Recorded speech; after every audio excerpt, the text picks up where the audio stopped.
उन्हाळा असल्यामुळं इडलीचं पीठ इतकं छान फुगलं होतं की त्याचे स्पंज डोसे आणि इडली दोन्ही खरंच खूप छान झाले होते.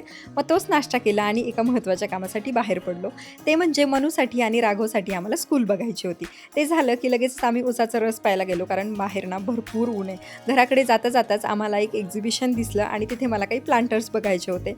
प्लांटर्स बघण्यासाठी गेले, फक्त नजर फिरवली, पण रेट्स ऐकून ना मी विचार केला की मी आत्ता सध्या तरी प्लास्टिकचेच प्लांटर्स घेते आणि त्याच्यामध्येच झाडं लावते, कारण शेवटी झाडंच लावणं महत्त्वाचं आहे ना.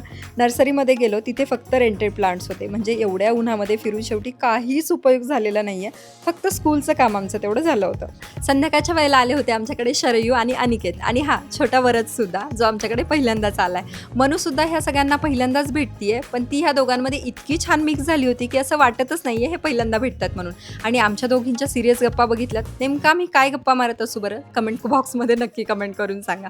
त्याच्यानंतर ह्या दोघांना बाय बाय केलं आणि मनूचा मित्र आला होता, ते म्हणजे राघव. आता या दोघांचं ना अगोदर कधीच जमत नव्हतं, पण आता ते दोघं इतके छान खेळतात आणि मनू तर राघवला लहान मुलासारखंच ट्रीट करते, जसं मी मनूला ट्रीट करते. त्याच्यानंतर मी चपाती भाजी बनवली होती.